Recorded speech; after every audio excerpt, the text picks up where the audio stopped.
نبی پاک صلی اللہ علیہ وسلم ایک صحابی کے گھر گئے، ان کی شادی ہو چکی تھی، ان کی بیوی نے حضور علیہ الصلوۃ والسلام کے لیے کھانا بنایا۔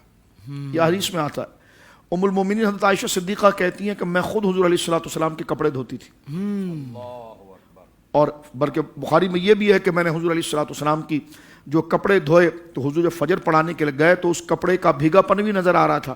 یہ بھی حدیث پاک کے اندر موجود ہے۔ یعنی یہ خدمت کے وہ جذبات ہیں جو جناب سید عالم صلی اللہ علیہ وسلم نے کیا ہے اور کے ساتھ ہوا، اور آپ نے یہ ارشاد فرمایا حقوق میں سب سے پہلا حق اس اعتبار سے ماں باپ کا ہوتا ہے۔ میں اس کو اس انداز میں پیش کرتا ہوں کہ حقوق العباد میں سب سے پہلا حق حق مصطفیٰ ہے، سبحان اللہ، وہ حضور کا حق ہے۔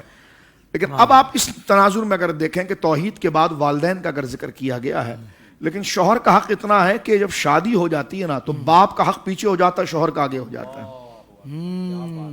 جس طرح بیٹیاں بیاہ دی جاتی ہیں اور وہ اپنے گھر چلے جاتی ہیں، تو اب آپ ذرا دیکھیے سنگم کیسا ہے شریعت مطالعہ کا، کہ اب اور لڑکی جو ہے وہ یعنی خاتون جو ہے یا بچی جو ہے اس کو زیادہ رغبت باپ سے ہوتی ہے، ٹھیک ہے۔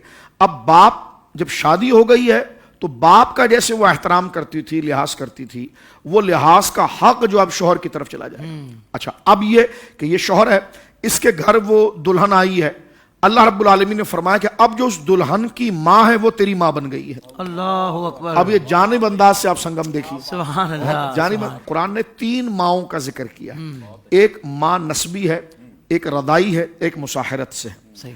ماں نسبی وہ ہے جس کے صدف اور بطن سے ہم پیدا ہوتے ہیں، ماں رضائی وہ ہے جو مرضعہ، جس نے دودھ پلایا ایک بچے کو، 2.5 سال سے کم عمر کا اگر بچہ کوئی کسی خاتون کا دودھ پی لے تو اس مرضعہ کا وہ بچہ ہو گیا، بیٹا ہو گیا دودھ پلانا۔ تو یہ بھی نسب کا اور رضاعت کا رشتہ ایک جیسا ہے۔ اور تیسرا رشتہ ہے مساحرت کا، وہ سسرالی رشتہ، شادی کا رشتہ، کہ جس میں ہماری شادی جہاں پر ہوتی ہے تو جو ہماری ساس ہے وہ ہماری ماں کا درجہ اختیار کر جاتی ہے۔ اللہ اکبر۔ اگر ایسا ہو کہ ہماری اگر نبھ نہ سکے اور وہ خاتون جو ہماری بیوی ہے وہ ہمارے نکاح سے اگر چلی بھی جائے تب بھی اس کی جو ماں تھی اس سے نکاح جائز نہیں ہوگا، اس لیے کہ مساحرت کے اعتبار سے وہ ماں ہے۔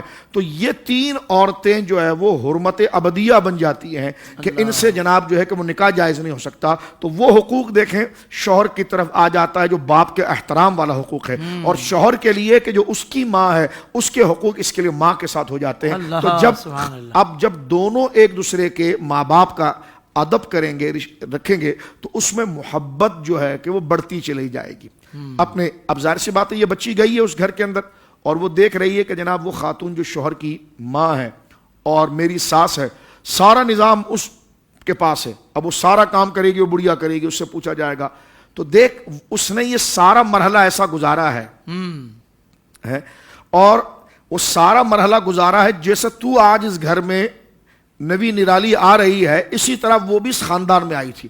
جب اس نے اپنا کردار دیا، اپنے شوہر کے ساتھ بھلائی کی، اپنے بچوں کی تربیت کی، تو آج حال یہ ہوا کہ سارا نظام اس کے ہاتھ پر آ گیا ہے۔ تو اس کے ہاتھ پر دسترازی نہ کر، تحمل سے رہے۔ ابھی تو جو آئی ہے تیری یہ عمر اب پروسیس ہے، وہ منصب تجھے مل جائے گا، ٹھیک ہے۔ اچھا، وہ ساس کے لیے کیا حکم ہے کہ تو اس کے ساتھ اس کی عمر میں نہ ڈھل اور وہ جذباتیت نہ کر، کیونکہ تیری بیٹی جو بیاہی گئی ہے تو بھی چاہتی ہے اور تعویذ لینے آتی ہے کہ شاہ صاحب اور دیگر بزرگوں کے تعویذ دے دیں، میرا داماد جو ہے وہ میری بیٹی کو ٹائم نہیں دیتا۔ تو اب اگر تیرا بیٹا جو ہے وہ اپنی بیوی کو ٹائم دے رہا ہے تو اس پر یہ کرنے کی کیا ضرورت ہے؟ تو لہذا جو ان کی عمر کی رعایت ہے اس کی طرف ماں توجہ کرے، اور یہ جو بہو آئی ہے یہ اس کی اس خدمت اور اس کی قربانی اور ایثار کی طرف توجہ کرے۔ تو یہ باہم اگر ایک دوسرے کے حقوق کو جان لیا جائے تو اس میں خلیشیں پیدا نہیں ہوتی۔